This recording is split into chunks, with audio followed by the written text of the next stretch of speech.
जया ने घर का राशन खरीदा और बड़ा सा थैला उठाकर टैक्सी की तलाश में मुख्य सड़क की तरफ चल पड़ी। क्या मुसीबत है! इस शहर में टैक्सी मिलना भी चमत्कार से कम नहीं है। कहते हुए जया ने सामने आते टैक्सी की तरफ हाथ देते हुए कहा, भैया, बुद्ध विहार चलोगे? जया ने टैक्सी के पास जाकर पूछा। 200 रुपये, टैक्सी वाले ने जवाब दिया। भैया, मुश्किल से 3 किलोमीटर जाना है। 200 तो बहुत ज़्यादा है, 50 रुपये दोगी? जया बोली। मैडम, 100 रुपये तो मिनिमम भाड़ा है और बुद्धि विहार से वापसी में कोई सवारी नहीं मिलती। 200 ही चलेंगे, चलना है तो चलो, टैक्सी वाला टैक्सी आगे बढ़ाते हुए बोला। खुली लूट है तुम लोगों की, न कोई कहने वाला न कोई सुनने वाला। 100 दोगी, चलना है तो चलो, कहते हुए जया टैक्सी में बैठ गई। तो मैं दूसरी सवारी के आने का इंतज़ार करूँगा। मंजूर हो तो बोलो, नहीं तो मैं चला, टैक्सी वाला बोला। कर लो इंतज़ार, जया टैक्सी में बैठे बैठे बोली।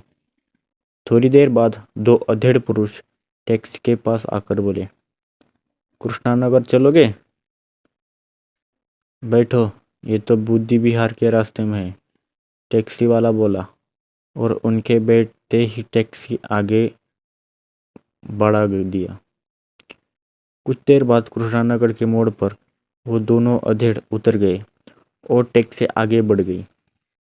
तभी जया की निगाह एक छोटे से पाउच पर गई जो कि टैक्सी के फर्श पर पड़ा था। जया ने सावधानी से उठाया और पाउच की चेन खोली। पाउच में 4 मोटे मोटे कड़े थे और देखने में सोने के लग रहे थे।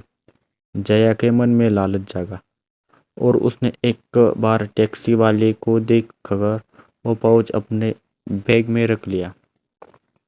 तभी टैक्सी रुकी और टैक्सी वाला पीछे की तरफ आकर बोला, मैडम, जो आपने उठाया है वो अभी उतरी सवारी का है।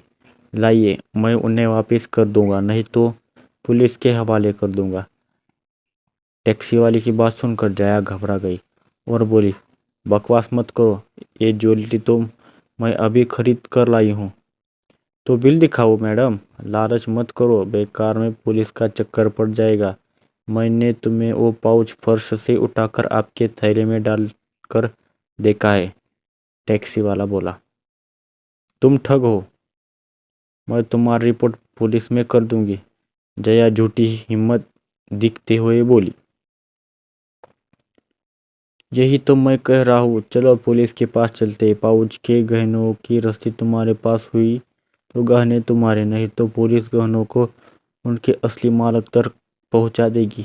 टैक्सी वाला टैक्सी में बैठकर टैक्सी को पीछे की तरफ मोड़ते हुए बोला।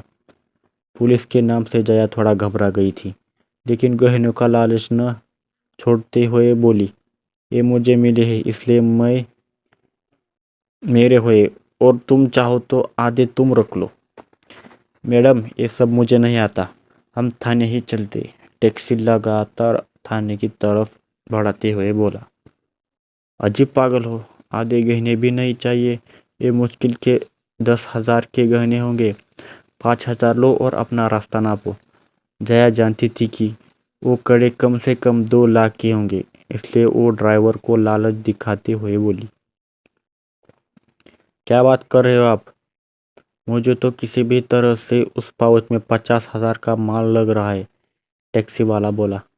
तो 25,000 लो और दफा हो जाओ, जया गुस्से से बोली। 25,000 कैश दीजिए, टैक्सी वाला ऑटो रोकते हुए बोला। ये लो 5,000 कैश और 20,000 की मेरी गोल्ड चेन। जया चेन और रुपए टैक्सी वाले के हाथ पर रखते हुए बोली। टैक्सी वाले ने बुरा सा मुंह बनाकर रुपए और चेन ली और बोला, टैक्सी का भाड़ा तो दे दो। बहुत लालची हो, इतने से पेट नहीं भरा तुम्हारा?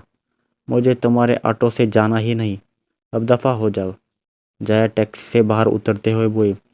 इससे पहले टैक्सी वाला कुछ कहते, जया ने पीछे से आ रहे ऑटो को पकड़ा और वहां से चली गई। टैक्सी वाले ने टैक्सी को मोड़ा और आगे बढ़ गया। आगे मोड़ पर वही अधेड़ पुरुष खड़े थे। उसने उनके पास जाकर टैक्सी रोकी और वो दोनों टैक्सी में बैठ गए। कितना मिला? उन अधेड़ पुरुषों में से एक बोला। 25, टैक्सी वाले ने जवाब दिया। टैक्सी का एक दिन का किराया 1000 और नकली सोने के कड़े के 2000 काटकर 22,000, यानी तीनों के लगभग 7,000 रुपये। दूसरा वाला अधेड़ आदमी बोला। सही है यार, चेन झपटने से तो ये ठगी का धंधा। अच्छा, अब कल के लिए ठगी का नया प्लान बनाओ। ये टैक्सी वाला प्लान अब दोबारा यूज करना ठीक नहीं है। कहते हुए टैक्सी वाले ने टैक्सी को आगे बढ़ा दिया। हमारे चैनल स्टोरी लाइन को ज़रूर सब्सक्राइब करें। यह कहानी आपको अच्छी लगती है तो हमें ज़रूर सपोर्ट करें। Thanks for watching.